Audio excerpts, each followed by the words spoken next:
there. I've had a few people ask me how I got the designs onto my sourdough loaves of bread. So I thought I would just show you a little video of the tools that I use. And I find all the designs on Pinterest, and there's a few tricks that I learned off of watching a YouTube video. So here is some of the supplies that I use, and then I'll walk you through how I score the bread. So the first thing you're obviously going to need is your sourdough that's proofed in the fridge overnight. I have proofed mine in a container called a Banneton, and it's a rattan basket, and that's how you're going to get the nice circles in your loaf, and it works really well for proofing your bread. You do not bake in this though. You just line it with some flour, put your dough in, put it in the fridge overnight covered.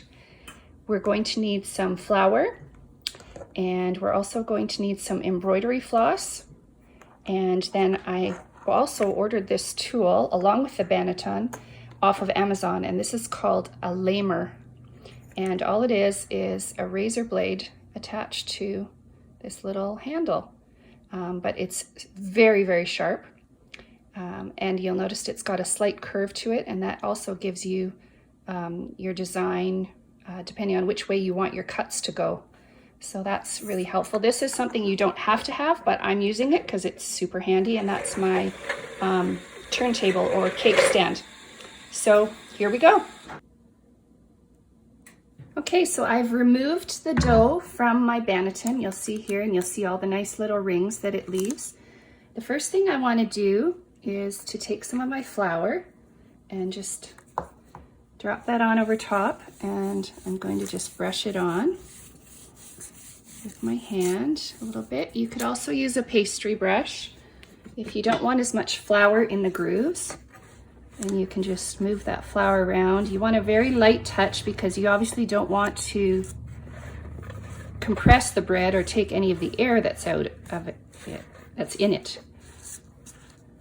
Okay, so I'm just going around, taking some of that flour over to the far side, right around to the bottom edge.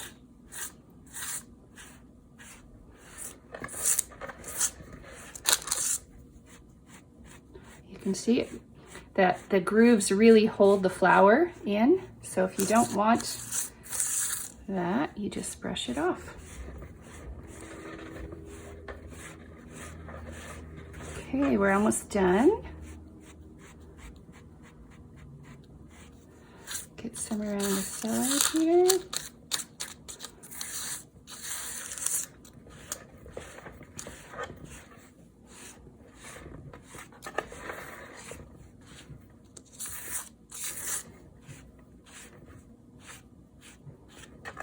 Okay, now the next step is we're going to take our embroidery floss, and you want to just kind of loop it around your fingers so that it's taut, and you're going to just find your center point and take that right down over the loaf like that. And I like to just slightly pull it a little bit so that it's going to leave a line for me.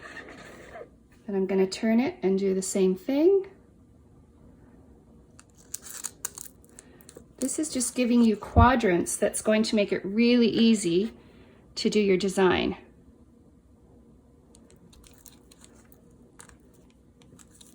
Okay, and one more.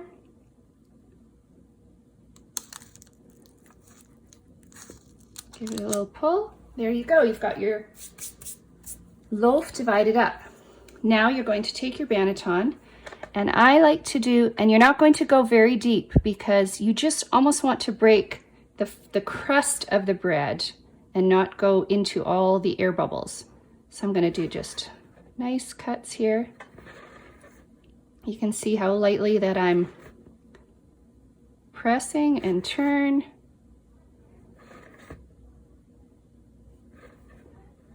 That one was a little long, but it's okay. That's what makes it artisan bread. So there's my 8 slices. Now I'm just going to go along each side and do some feathers lightly in there.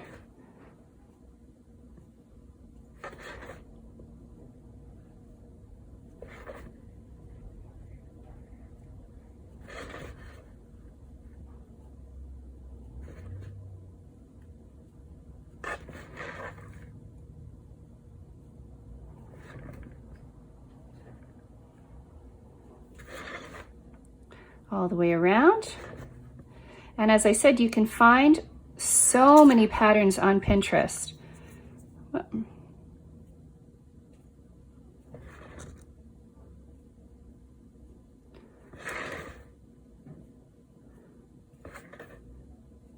So as you can see, it goes pretty fast once you get going, and you just have to practice and go with it. So then the next thing I think I'm going to do is, let's do some from the centers. I'm going to just do just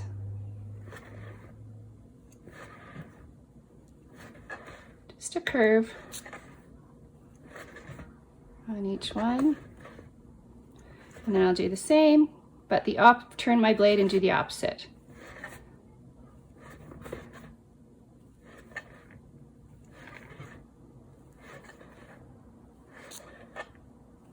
Okay, and then I think I need something in those spots, so I think I'm going to just do a slash down and 2 little ones on either side, just to fill in the space. You can see where this is sunk a little bit. There's a big air pocket there, but that's what you want. That's sourdough. Gives you these lovely open crumb.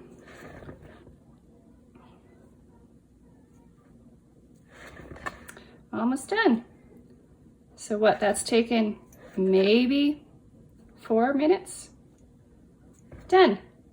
So now my ironstone pot is heating up in the oven for an hour at 450 degrees. I'm going to open up the lid, carefully set my loaf. It's on some parchment so I can just lift it up easily, put it right into the pot, put the lid on, and in it goes for 20 minutes. Okay, so there's my hot pot, and I'm just going to take my loaf and drop it in. You don't want to touch the side as this is so hot, and it's slightly off-centered, so I'm just going to slide it over a bit and put my lid on, and in it goes for 20 minutes.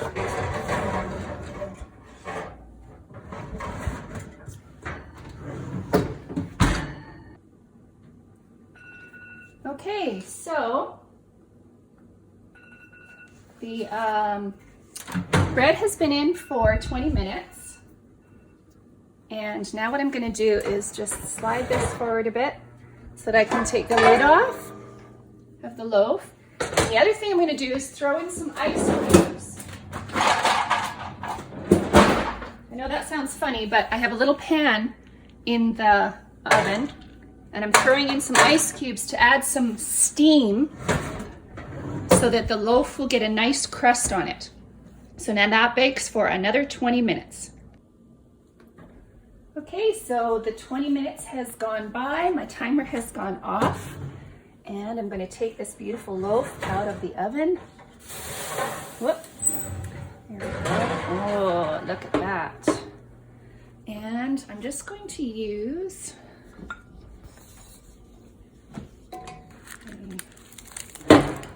whoop, there we go. Lift that guy up. Alrighty. Okay, so there's my 2 loaves. As you can see, they're not perfect, and some of the splits have actually split into each other, but that's what makes it an artisan loaf. It's rustic looking. You always want to make sure that they sound hollow when you tap the bottoms. Okay, and then you want your loaves to always sit for at least a half an hour, ideally an hour before you cut into them, because if you cut into them too soon, the steam being released would make the dough go gummy. So you don't want that. So enjoy. Oh, and the reason these are pretty dark is because this was a blend of 60% white flour and 40% rye. So these are rye sourdough loaves. Okay, enjoy.